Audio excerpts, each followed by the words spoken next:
Welcome back to easy English. 3ാം class English text ബുക്കിലെ 3ാമത്തെ യൂണിറ്റിലെ ഒരു കൊച്ചു സ്റ്റോറിയാണ് നമ്മളിന്ന് ഡിസ്കസ് ചെയ്യാൻ പോകുന്നത്.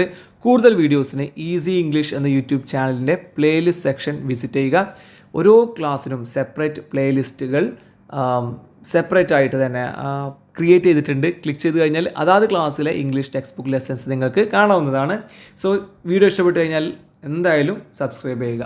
സോ കഥയിലേക്ക് വരാം. Who is stronger? കഥയുടെ പേര് ഹൂ ഈസ് സ്ട്രോങ്കർ? ആർക്കാണ് കൂടുതൽ ശക്തി? ആരാണ് ബലവാൻ? ഇതാണ് ഇതിൻ്റെ ഒരു ടൈറ്റിൽ. സോ നോക്കാം. One day the sun and the wind. ഒരു ദിവസം സൺ സൂര്യനും വിൻഡ് കാറ്റും വേർ ആർഗ്യൂയിങ് എബൌട്ട് തർക്കിച്ചു കൊണ്ടിരിക്കുകയായിരുന്നു. എബൌട്ട് ദെയർ സ്ട്രെങ്ത്, അവരുടെ ശക്തിയെക്കുറിച്ച്. നമുക്ക് നോക്കാം. അപ്പോൾ ആദ്യം ഇവിടെ കാറ്റാണ് സംസാരിക്കുന്നത്. Look, I am strong. കാറ്റ് പറയാണ്, ഐ എം സ്ട്രോങ്, എനിക്ക് നല്ല ശക്തിയുണ്ട്. I can blow away anything. എന്തിനേയും കാറ്റിൽ ഞാൻ ഊതി പറപ്പിക്കും ഞാൻ. അപ്പോൾ സൂര്യൻ പറയാം, no, I am stronger than you. എനിക്ക് നിന്നെക്കാളർ ശക്തിയുണ്ട്. സൂര്യൻ പറയാം, I can make everything warm.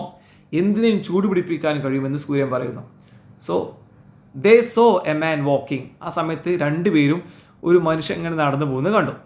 So കാറ്റ് പറയാണ്, I can blow away his shirt. അവൻ്റെ ഷർട്ട് അവൻ്റെ ശരീരത്തിൽ നിന്നും പാറിക്കളയാൻ എനിക്ക് കഴിയും. ഞാൻ ശക്തിയായിട്ട് ഊതിയാൽ മതി, അവൻ്റെ ശരീരത്തിൽ നിന്നും ആ ഒരു ഷർട്ട് പാറിപ്പോകും. So the wind started to blow. ഇവിടെ കാറ്റടിക്കുക. അപ്പോൾ വിൻഡ് ശക്തിയായിട്ട് കാറ്റടിക്കാൻ തുടങ്ങി. സോ ആ സമയത്ത് the wind tried to take away the man's shirt. Wind എന്താ ചെയ്തത്? ശക്തിയായിട്ട് ഊതിയിട്ട് അയാളുടെ ശരീരത്തിൽ നിന്നും ഷർട്ട് തെറിച്ചു പോകാൻ വേണ്ടിയിട്ട് ശക്തിയായിട്ട് ഊതി. But he held on to it. ശക്തിയായിട്ട് അതിനെ അമർത്തി പിടിച്ചു. ആ മനുഷ്യൻ എന്ത് ചെയ്തു? ഷർട്ട് എങ്ങനെ ശരിക്കും പിടിച്ചു പാറാതിരിക്കാൻ. How cold it is. എന്തൊരു തണുപ്പാണ് ഈ കാറ്റിന് എന്ന് അയാൾ പറയാം. Now it's my turn. അപ്പോൾ ഇവിടെ ശരിക്കും ഈ ഒരു വിൻഡ് തോൽക്കുകയാണ്. കാരണം വിൻഡ് പറഞ്ഞ പോലെ അയാളുടെ ഷർട്ട് ശരീരത്തിൽ നിന്ന് മാറ്റാൻ വിൻഡിന് കഴിഞ്ഞില്ല. കാരണം ആ മനുഷ്യൻ അതിനെ ശക്തിയായിട്ട് പിടിച്ചു. സോ അപ്പോൾ ഇവിടെ സൂര്യൻ പറയാണ്, ഇനി എൻ്റെ ഊഴാണ്. The sun started blazing. ഇവിടെ ശക്തിയായിട്ട് ചൂടായിട്ട് കത്താൻ തുടങ്ങി. സൂര്യൻ ശക്തിയായിട്ട് ചൂട് പ്രവഹിപ്പിക്കാൻ തുടങ്ങി, പുറന്തള്ളാൻ തുടങ്ങി. The man took of his shirt. Took of എന്ന് പറഞ്ഞാൽ അഴിച്ചു, ഊരി മാറ്റി. വസ്ത്രമൊക്കെ അഴിച്ചു മാറ്റുന്നതിനെ ടേക്ക് ഓഫ് എന്ന് പറയും പ്രസൻറ്റിൽ. ടേക്ക് ഓഫ് എന്ന് പറഞ്ഞാൽ അഴിച്ചു മാറ്റുക. ടുക്ക് ഓഫ് അഴിച്ചു മാറ്റി. അപ്പോൾ ആ മനുഷ്യൻ എന്ത് ചെയ്തു? അദ്ദേഹത്തിൻ്റെ ഷർട്ട് അഴിച്ചു മാറ്റി. What A strange day.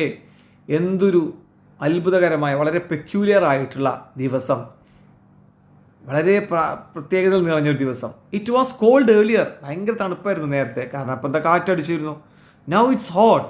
ഇപ്പം പെരും ചൂടാണ്. ഇപ്പോൾ സൂര്യൻ ഇങ്ങനെ കത്തി ജ്വലിക്കുക. അപ്പോൾ ഇവിടെ കാറ്റ് പറയാണ്, അവിടെ വേറെ കാര്യം കൂടെ ഉണ്ട് കേട്ടോ. ഇയാൾ ഷർട്ട് അഴിച്ചു അല്ലേ, സൂര്യൻ്റെ ചൂടുകൊണ്ടേ ഇയാൾ ഷർട്ട് അഴിക്കുകയാണ് ചെയ്തത്. അപ്പം കാറ്റിന് കഴിയാത്തത് സൂര്യന് കഴിഞ്ഞു. സോ ഇവിടെ പറയാം, I agree, you are stronger than me. അപ്പോൾ കാറ്റ് പറയാണ്, ഞാൻ എഗ്രി ചെയ്യാണ്. ഓക്കെ, നിനക്ക് തന്നെയാണ് എന്നെ കളർ ശക്തി. അതിൽ സൂര്യൻ പറയാം, യു ആർ ടു, നിനക്കും ശക്തിയുണ്ട്. ഇൻ യുവർ ഓൺ വേ, നിൻ്റെതായിട്ടുള്ള രീതിയിൽ നിനക്കും നല്ല ശക്തി ഉണ്ടെന്ന് കാറ്റിനോട് പറയുന്നു. They lived in harmony thereafter അതിനുശേഷം ദേ ലിവ്ഡ് ഇൻ ഹാർമണി, അവർ ഐക്യത്തിൽ ജീവിച്ചു. അപ്പം ഇങ്ങനെ പരസ്പരം അംഗീകരിച്ചും പൊരുത്തപ്പെട്ടും ജീവിക്കുമ്പോൾ നമുക്ക് പറയാൻ പറ്റും, നമ്മൾ ഹാർമോണിയസ് ആയിട്ടാണ് ജീവിക്കുന്നതെന്ന് പറയാം. ഈ ഒരു സ്റ്റോറി ഇവിടെ അവസാനിക്കുന്നു. മറ്റൊരു വീഡിയോയിൽ കാണാം. Thank you for watching.